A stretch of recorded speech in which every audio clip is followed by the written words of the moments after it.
இன்றைய தலைப்பு செய்திகள். திமுக நிர்வாகியின் வெறிச்செயல். தமிழக வெற்றி கழகம் கடுங்கண்டனம். தமிழகத்தில் பெண் குழந்தைகளுக்கு பாதுகாப்பு இல்லையா? தமிழகத்தையே உலுக்கியுள்ள ஒரு அதிர்ச்சி செய்தியுடன் இன்றைய தொகுப்பை தொடங்குகிறோம். பாதுகாப்போம் என்று வாக்குறுதி கொடுத்து ஆட்சிக்கு வந்தவர்களின் கட்சியினரே பிஞ்சி சிறார்களின் வாழ்க்கையோடு விளையாடுவது எந்த விதத்தில் நியாயம்? சைதாப்பேட்டையில் அரங்கேறியுள்ள அந்த கொடூர சம்பவம் ஒட்டுமொத்த தமிழகத்தையும் தலைகுனி வைத்துள்ளது. இது தொடர்பாக தமிழக வெற்றி கழகம் வெளியிட்டுள்ள அதிரடி அறிக்கை இப்பொழுது அரசியல் வட்டாரத்தில் பெரும் பரபரப்பை ஏற்படுத்தியுள்ளது. என்ன நடந்தது? யார் அந்த நபர்? தேவக முன்வைக்கும் கேள்விகள் என்ன? விரிவாக பார்க்கலாம். சென்னை சைதாப்பேட்டை மக்கள் நெருக்கம் மிகுந்த பகுதி. இங்கேதான் 13 வயது சிறுமி ஒருவருக்கு இழைக்கப்பட்ட அநீதி வெளிச்சத்துக்கு வந்துள்ளது. இதில் வேதனையான விஷயம் என்னவென்றால், இந்த குற்றச்சாட்டில் சிக்கியிருப்பவர் ஒரு சாமானியர் அல்ல, ஆளுங்கட்சியான திமுகவில் பொறுப்பில் இருக்கும் ஒரு நபர். மக்களை காக்க வேண்டிய மக்கள் பிரதிநிதியே இப்படி ஒரு செயலில் ஈடுபட்டிருப்பது நாகரிக சமூகத்தில் நாம் எங்கே சென்று கொண்டிருக்கிறோம் என்ற அச்சத்தை ஏற்படுத்தியுள்ளது. பச்சிளம் குழந்தைகளுக்கு கூட பாதுகாப்பு இல்லையா என்ற கேள்வி ஒவ்வொரு பெற்றோரின் மனதிலும் ரணமாக எழுந்துள்ளது. தேவகவின் அதிரடி கண்டனம். இந்த விவகாரத்தில் தமிழக வெற்றி கழகம் மிக கடுமையான கண்டனத்தை பதிவு செய்துள்ளது.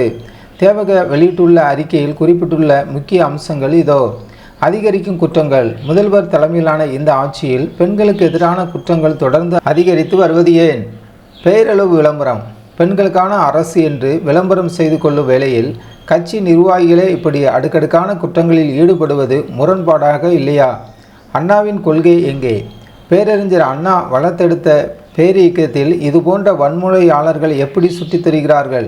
இவர்களுக்கு இத்தனை தைரியம் எங்கிருந்து வருகிறது? அதிகார பலம். அதிகாரத்தை பயன்படுத்தி இத்தகைய குற்றங்கள் மூடி மறைக்கப்படுகிறதோ என்ற சந்தேகம் மக்களிடையே எழுந்துள்ளதாக தேவக பயங்கரமாக குற்றம் சாட்டியுள்ளது. அரசியல் விமர்சனம் மற்றும் மக்கள் கருத்து. சட்டம் தன் கடமையை செய்யும் என்று சொல்லும் அரசு தன் கட்சி நிர்வாகிகள் மீது ஏன் இவ்வளவு மெத்தனமாக இருக்கிறது? தவறு செய்பவர்கள் யாராக இருந்தாலும் அவர்களுக்கு கடுமையான தண்டனை பெற்றுத் தருவதுதான் ஒரு சிறந்த அரசுக்கு அழகு. ஆனால் தற்போதைய சூழலில் தமிழக தாய்மார்கள் மிகுந்த அச்சத்தில் இருக்கிறார்கள். தங்கள் குழந்தைகளின் எதிர்காலம் குறித்து கவலைப்படுகிறார்கள். அதிகாரத்தின் துணை கொண்டு இழைக்கப்படும் அநீதிகளை தட்டி கேட்க வேண்டிய கட்டாயத்தில் நாம் இருக்கிறோம் என்பதை தேவக சுட்டிக்காட்டியுள்ளது. இறுதியாக தேவக விடுத்துள்ள எச்சரிக்கை மிக முக்கியமானது. தேர்தல் நாளன்று மக்கள் தகுந்த தீர்ப்பை வழங்குவார்கள் என்று திமுக அரசுக்கு நேரடி எச்சரிக்கை விடுக்கப்பட்டுள்ளது. நேயர்களே, இந்த சம்பவம் குறித்து உங்கள் கருத்து என்ன? ஆளுங்கட்சி நிர்வாகிகள் இதுபோன்ற செயல்களில் ஈடுபடுவது தடுக்கப்பட வேண்டாமா?